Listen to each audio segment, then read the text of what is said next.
Hello guys, good morning, good afternoon and good evening.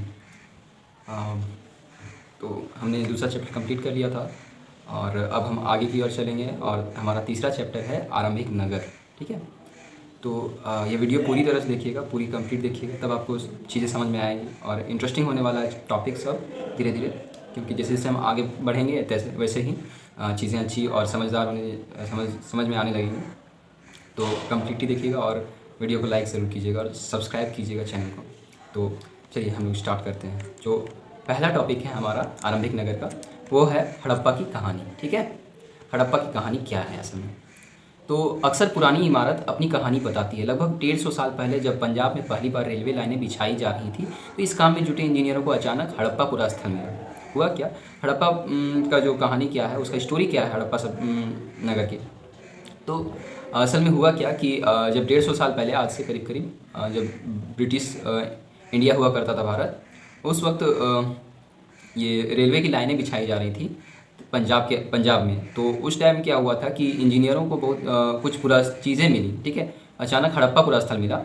पुरानी चीज़ें मिली जो आधुनिक पाकिस्तान में है, और जो अभी कहाँ पे है? आधुनिक पाकिस्तान में है। अभी इंडिया में बहुत कम भाग है उसका, लेकिन हड़प्पा जो है वो पाकिस्तान में है। सिंधु सभ्यता भारत में फैली हुई है कुछ जगहों तक, और पाकिस्तान में भी। उन्होंने सोचा कि यह एक ऐसा खंडहर है जहाँ से अच्छी ईंटें मिलेंगी। इंजीनियरों ने क्या सोचा कि एक ऐसा खंडहर मिला है हमें जहाँ से अच्छी ईंटें मिलेंगी। ठीक है। तो आगे चलते हैं कि यह सोचकर वे हड़प्पा के खंडहरों से हज़ारों ईंटें उखाड़ ले गए, जिससे उन्होंने रेलवे लाइनें बिछाई। इससे कई इमारतें पूरी तरह नष्ट हुई। इससे हुआ क्या कि उन्होंने बहुत सारी हज़ारों के आसपास की ईंटें वहाँ से उखाड़ कर ले गए रेलवे लाइन बिछाने के लिए। अब हुआ क्या इससे कि वहाँ का जो खंडहर इमारतें थीं वो क्या हुई? पूरी तरह से नष्ट हो गई। ठीक है। सिंपल सी बात है, अगर हम किसी घर का या इमारत का बेस या फिर वो जिस चीज़ से बना है उसको अगर हम निकाल देंगे तो वो इमारत ढह ही जाएगी या फिर बर्बाद हो जाएगी।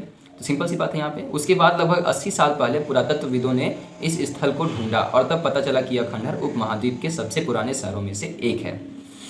उसके बाद जो है लगभग 80 साल बाद, ठीक है, पुरातत्वविदों ने क्या किया कि इस स्थल को ढूंढा, हड़प्पा स्थल को ढूंढा, और क्या चला कि ये खंडहर जो है उपमहाद्वीप में, भारतीय उपमहाद्वीप के सबसे पुराने शहरों में से एक है। ठीक है। सबसे पुराने शहरों में से एक है। चूंकि इस नगर की खोज सबसे पहले हुई थी, इसलिए बाद में मिलने वाले इस तरह के सभी पुरास्थलों स्थलों में जो इमारतें और चीज़ें मिली उन्हें हड़प्पा सभ्यता की इमारतें कहा गया। ठीक है। हुआ क्या, इस नगर का सबसे पहले खोज हुआ, तो इस वजह से वहाँ पे जितना भी चीज़ें मिली या फिर इमारतें मिली उन्हें क्या कहा गया? हड़प्पा सभ्यता की इमारतें कहा गया। ठीक है। इन शहरों का निर्माण लगभग 4700 साल पहले हुआ था। और इन शहरों का निर्माण कब हुआ था? लगभग 4700 साल पहले हुआ था। नोट कर ले इस चीज़ को। आगे चलते हैं, इन नगरों की विशेषता क्या थी। अब इनके बारे में हम लोग जानते हैं कि इनका जो है स्पेशलिटी क्या था। ठीक है। इन नगरों में से कई को 2 या उससे ज़्यादा हिस्सों में विभाजित किया गया था। प्रायः पश्चिमी भाग छोटा था लेकिन ऊंचाई पर बना था, और पूर्वी हिस्सा बड़ा था लेकिन यह निचले इलाके में था। इन नगरों को 2 भागों में बांटा जाता था या फिर उससे ज़्यादा भागों में। ठीक है।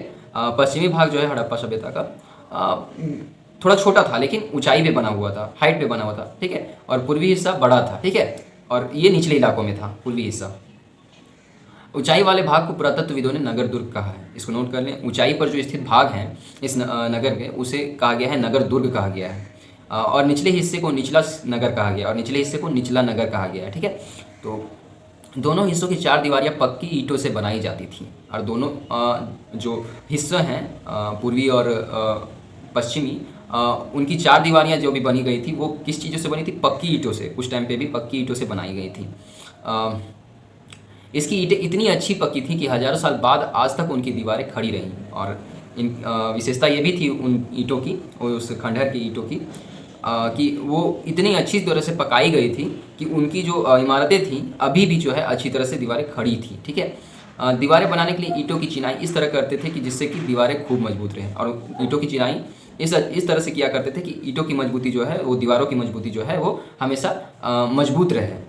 कुछ नगरों के नगर दुर्ग में कुछ खास इमारतें बनाई गई थी, और कुछ नगरों के नगर दुर्ग यानी कि ऊंचाई वाले हिस्सों में क्या हुआ कि खास इमारतें बनाई गई थी। ठीक है। इंपॉर्टेंट इमारतें बनाई गई थी। मिसाल के तौर पर मोहनजोदड़ो में खास तालाब बनाया गया था।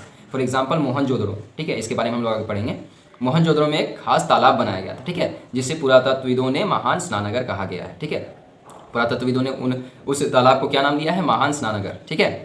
इस तालाब को बनाने में ईंट और प्लास्टर का इस्तेमाल किया गया था। इस तालाब को बनाने के लिए ईंट और प्लास्टर का इस्तेमाल किया गया था, यूज़ किया गया था। प्लास्टर समझ रहे हैं, सीमेंट का प्लास्टर, और ईंट का इस्तेमाल किया गया था। इसमें पानी का रिसाव रोकने के लिए प्लास्टर के ऊपर चारकोल की परत चढ़ाई गई थी। और यहाँ पे एक चीज़ और है, टर्म है, इंपॉर्टेंट टर्म है कि पानी का जो रिसाव है तालाब से, महान स्नानगर से रोकने के लिए उस पर चारकोल की परत चढ़ाई गई थी। किस पे? प्लास्टर पर, ठीक है। इस सरोवर में दो तरफ से उतरने के लिए सीढ़ियाँ बनाई गई थी, और इसमें उतरने के लिए दो तरफ से सीढ़ियाँ बनाई गई थी, और चारों ओर कमरे बनाए गए थे। उनके चारों ओर जो तालाब थी उसके चारों ओर क्या हुआ था? कमरे बनाए गए थे, और दो तरफ से उतरने के लिए सीढ़ियाँ बनाई गई थी। इसमें भरने के लिए पानी कुएं से निकाला जाता था, और इसको भरने के लिए कुएं से पानी निकालकर इसमें डाला जाता था। उपयोग के बाद इसे खाली कर दिया जाता था। शायद विशिष्ट नागरिक विशेष अवसरों पर स्नान किया करते थे, और जब यूज़ हो जाता था तो उसके बाद क्या किया करते थे लोग? वहाँ से पानी निकाल देते थे, ठीक है। और एक अनुमान लगाया गया है कि यहाँ जो स्पेशल जो लोग हुआ करते थे, इंपॉर्टेंट VIP बोल सकते हैं आप उन्हें, वो विशेष अवसरों पे, खास अवसरों पर या फिर स्पेशल ओकेजन्स पे यहाँ पे स्नान किया करते थे, ठीक है। कालीबंगा और लोथल जैसे अन्य नगरों में अग्निकुंड मिले जहाँ संभवतः यज्ञ किए जाते होंगे। कालीबंगा और लोथल जो हैं, इन स्थानों पर क्या मिले हैं? अग्निकुंड मिले हैं, ठीक है, जहाँ संभवतः यज्ञ किए जाते थे, ठीक है। हड़प्पा, मोहनजोदड़ो और लोथल जैसे कुछ नगरों में बड़े बड़े भंडार गृह मिले हैं, और इन बड़े बड़े शहरों में कुछ नगरों में हड़प्पा, मोहनजोदड़ो, लोथल, कालीबंगा, ये सब में क्या क्या मिला गया है? बड़ा बड़ा जो है भंडार गृह, कोई चीज़ भंडार करने के लिए, रखने के लिए, स्टोर करने के लिए बड़े बड़े भंडार गृह मिले हैं, ठीक है। अगला टॉपिक है भवन, नाले और सड़कें, ठीक है। इन नगरों के घर आमतौर पर 1 या 2 मंजिले होते थे, ठीक है। जो इन नगरों में जो घर बनाए जाते थे वो आमतौर पर 1 मंजिला या फिर 2 मंजिला होते थे, ठीक है। घर के आंगन के चारों ओर कमरे बनाए जाते थे, आंगन के चारों ओर कमरे बनाए जाते थे। अधिकांश घरों में एक अलग स्नानागार होता था, और कुछ घरों में कुएं भी होते थे। और एक और स्पेशलिटी है कि इन घरों के अलग अलग जो होते थे स्नानागार होते थे, ठीक है, या बोल सकते हैं आप अभी के टर्म पे स्विमिंग पूल टाइप से, बट स्नानागार ही बोला जा सकता है। और कुछ घरों में कुएं हुआ करती थी, ठीक है। कई नगरों में ढके हुए नाले थे, और कुछ नगरों में क्या था? नालों को ढका हुआ गया था। इन्हें सावधानी से सीधी लाइन से बनाया जाता था। हर नाली में हल्की ढलान होती थी ताकि पानी आसानी से बह सके। उस टाइम पे आप यहाँ का आर्किटेक्चर और जो बोल सकते हैं बहुत ही बेहतरीन आप मान सकते हैं। जो नाली बनाई गई थी वो सीधी बनाई गई थी, और हल्की ढलान होती थी ताकि पानी आसानी से बह सके उसमें, ठीक है। नालियों को सड़कों की नालियों से जोड़ दिया गया था, ठीक है। घर की नालियों को अक्सर जो है सड़क की नाली से जोड़ दिया गया था ताकि वो नगर के बाहर उसका निकास कर सकें या फिर उसको निकाल सकें, ठीक है। नालों के ढके होने के कारण इनमें जगह जगह पर मेनहोल बनाए गए थे जिनके जरिए इनकी देखभाल और सफाई की जा सके, ठीक है। और क्या किया गया था कि नालों के ढके होने के कारण कुछ कुछ जगहों पर इनमें होल बनाए गए थे जहाँ पे इंसान उतर के इसकी सफाई कर सके और देखभाल किया जा सके नालों की, ठीक है। जिसके घर, नाले और सड़कों का निर्माण योजनाबद्ध तरीके के साथ एक ही किया जाता था, ठीक है। क्या होता था कि घर, नाले और सड़कें जो है का निर्माण जो है एक प्लानिंग के थ्रू एक तरीके के साथ एक ही साथ किया जाता था, ठीक है।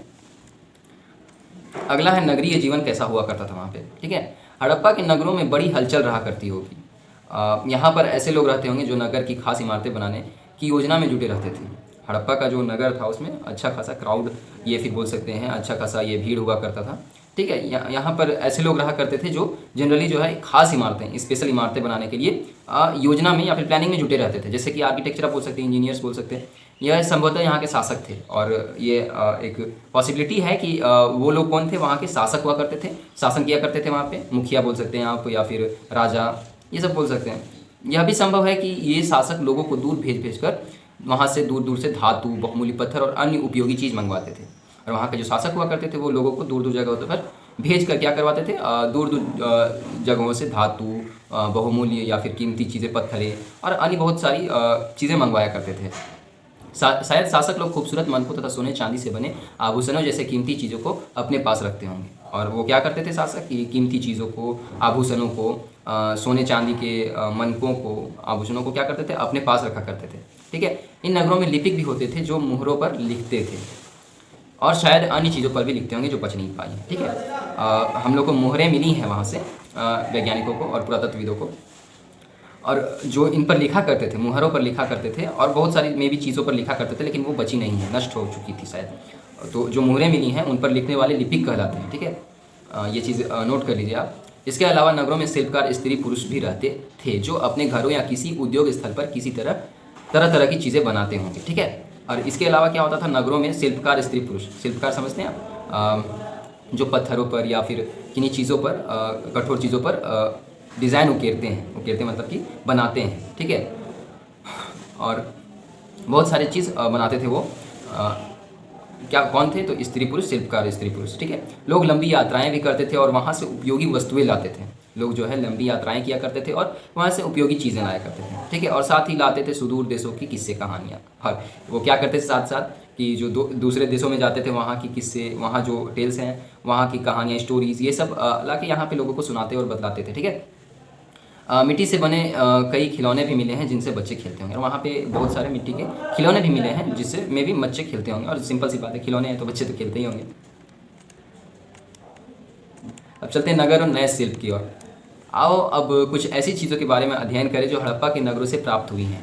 पुरातत्वविदों को जो चीज़ें वहाँ मिली हैं उनमें अधिकतर पत्थर, शंख, तांबे, कांसे, सोने और चांदी जैसे धातुओं से बनाई गई थी। अब क्या हुआ कि हम उनके बारे में पढ़ेंगे आगे, जो हड़प्पा के नगर से प्राप्त हुई हैं, जैसे कि उनमें से बहुत सारी चीज़ें, पत्थर हो गया, शंख हो गया, तांबा, कांसा, सोना, चांदी जैसे धातु से बनाई गई थी। तांबे और कांसे से औजार, हथियार, गहने और बर्तन बनाए जाते थे। तांबा और कांसा से जनरली हथियार, औजार, आभूषण, गहने, ज्वेलरीज, ये सब और बर्तन बनाए गए थे, ठीक है। सोने और चांदी से गहने और बर्तन बनाए जाते थे, और सोने और चांदी से बर्तन और गहने बनाए जाते थे, ठीक है। यहाँ मिली सबसे आकर्षक वस्तुओं में मन के बाट और फलक है, ठीक है। यहाँ पर जो सबसे ज़्यादा एट्रैक्टिव चीज़ें मिली हैं वो कौन कौन सी हैं? मन के बाट आप जानते होंगे, तराजू देखा है आपने, उसमें जो किलो का जो भार जो होता है, एक साइड से हम डाल के किसी चीज़ का वजन तोलते हैं या फिर भार नापते हैं, उसको हम लोग बाट कहते हैं। और फलक मिला है। हड़प्पा सभ्यता के लोग पत्थर की मुहरें बनाते थे, और वो क्या करते थे? हड़प्पा सभ्यता के लोग जो थे वो मुहरें बनाया करते थे। किससे? पत्थर से, ठीक है। उन आयताकार मुहरों पर सामान्यतः जानवरों के चित्र मिलते हैं, और उनका शेप कैसा हुआ करता था? तो आयताकार, रेक्टेंगुलर होता था। और उन पर क्या मिलता था हमें? जानवरों के चित्र मिलते थे। उनके जो है ड्राइंग्स मिलते थे जानवरों के, एनिमल्स के। हड़प्पा सभ्यता के लोग काले रंग के डिज़ाइन किए हुए खूबसूरत लाल मिट्टी के बर्तन बनाते थे, और वहाँ के जो लोग थे वो काले रंग से डिज़ाइन किया हुआ, ठीक है, खूबसूरत लाल मिट्टी के बर्तन बनाते थे। लाल मिट्टी से बर्तन बनाते थे और उन पर काले रंग के डिज़ाइंस बनाते थे, ठीक है। काले रंग से डिज़ाइन किया करते थे। संभवतः 7000 साल पहले मेहरगढ़ के कपास की खेती होती थी। संभवतः जो है 7000 साल पहले जो होता था, मेहरगढ़ में कपास की खेती, कपास हो गया कॉटन, ठीक है, इसकी खेती हुआ करती थी। मोहनजोदड़ो से कपड़ों के टुकड़ों को अवशेष चांदी के एक फूलदान के ढक्कन तथा कुछ अन्य तांबे की वस्तुओं से चिपके हुए मिले। अब वहाँ पे मोहनजोदड़ो में कपड़े के टुकड़े के अवशेष जो हैं, चांदी के एक फूलदान, ठीक है, टोकरी टाइप से होता है फूलदान, के ढक्कन तथा कुछ अन्य तांबे की वस्तुओं से चिपके हुए मिले। उनसे स्टिक्ड मिले थे कौन? कपड़े, ठीक है, तांबे या चांदी के वस्तुओं से, ठीक है। पकी मिट्टी तथा फ्रेंस से बनी तकलियाँ सूत कताई का संकेत देती हैं। और पकी मिट्टी तथा फ्रेंस से बनी तकलियाँ जो है सूत कताई, वहाँ पे कताई भी किया जाता था सूतों की, इसका संकेत बताती हैं ये, ठीक है। इनमें से अधिकांश वस्तुओं का निर्माण विशेषज्ञों ने किया था, और इनमें से जो बहुत सारी चीज़ें थी, अधिकांश चीज़ें, मैक्सिमम बोल सकते हैं, उनका जो है निर्माण, कंस्ट्रक्शन किसने किया था? विशेषज्ञों ने, स्पेशलिस्ट ने, ठीक है। विशेषज्ञ उसे कहते हैं जो किसी खास चीज़ को बनाने के लिए खास प्रशिक्षण लेता है, ठीक है। और हम लोग स्पेशलिस्ट या फिर विशेषज्ञ उन्हें कहते हैं जो किसी खास चीज़ को बनाने के लिए खास ट्रेनिंग लेता है, प्रशिक्षण लेता है, ठीक है, ट्रेनिंग करता है।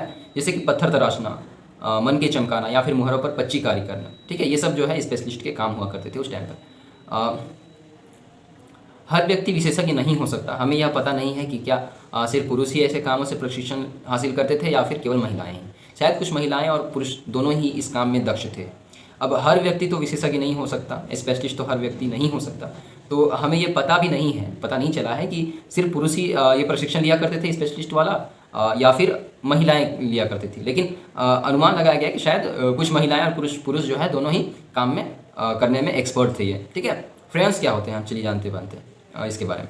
पत्थर और शंख प्राकृतिक तौर पर पाए जाते हैं, लेकिन फ्रेंड्स को कृत्रिम रूप से तैयार किया जाता है। पत्थर और जो शंख है तो हम लोग जानते हैं नेचुरली हम लोग ऑकरिंग है ये चीज़ें, और लेकिन फ्रेंड्स जो होता है वो आर्टिफिशियल होता है, वो डिज़ाइन किया गया होता है मनुष्य द्वारा, ठीक है। बालू या स्फटिक पत्थरों के चूर्ण की गोंद से मिलाकर उनसे वस्तुएं बनाई जाती थी। बालू या स्फटिक पत्थर के चूर्ण को, ठीक है, उसका जो चूरा बनाया जाता था उसको पीसकर उसको गोंद में मिलाकर उनसे वस्तुएं बनाई जाती थी, ठीक है। उनसे जो है गोंद में मिलाकर पीस कर उन्हें क्या किया जाता था? गोंद में मिलाकर उनसे वस्तुएं बनाई जाती थी। उसके बाद उन वस्तुओं पर एक चिकनी परत चढ़ाई जाती थी। उसके बाद जो वस्तु बनती थी उसके ऊपर एक चिकनी जो है लेयर चढ़ाई जाती थी, एक पॉलिश जो है लेयर चढ़ाई जाती थी। इस चिकनी परत के रंग प्रायः नीले या हल्के समुद्री हरे होते थे, और इस चिकनी परत का जो रंग होता था वो जनरली क्या होता था? नीला हल्का समुद्री हरा होता था, ठीक है, ब्लू या फिर लाइट ओशियन ग्रीन, ठीक है। फ्रेयन से मन के चूड़ियाँ, बाले और छोटे बर्तन बनाए जाते थे। फ्रेयन से क्या बनता था? मन का, चूड़ियाँ, बाल और छोटे बर्तन बनाए जाते थे, ठीक है। आज का टॉपिक हम यहाँ पे समाप्त करते हैं और अगला टॉपिक की ओर हम फिर अगला वीडियो में डालेंगे, ठीक है। और वीडियो को पूरा देखिए और जो मेरी पिछली वीडियोज़ हैं चैप्टर्स से, दूसरी चैप्टर और पहले चैप्टर के लिए कंप्लीट करने के लिए आप मेरे चैनल को सब्सक्राइब करें और वहाँ से प्लेलिस्ट में जाकर आप देख सकते हैं वीडियो। और अगर अच्छा लगे तो शेयर करें, कमेंट करें और सब्सक्राइब करें, लाइक करें और जितना हो सके इस वीडियो को नॉलेज के लिए शेयर करें। Thank you.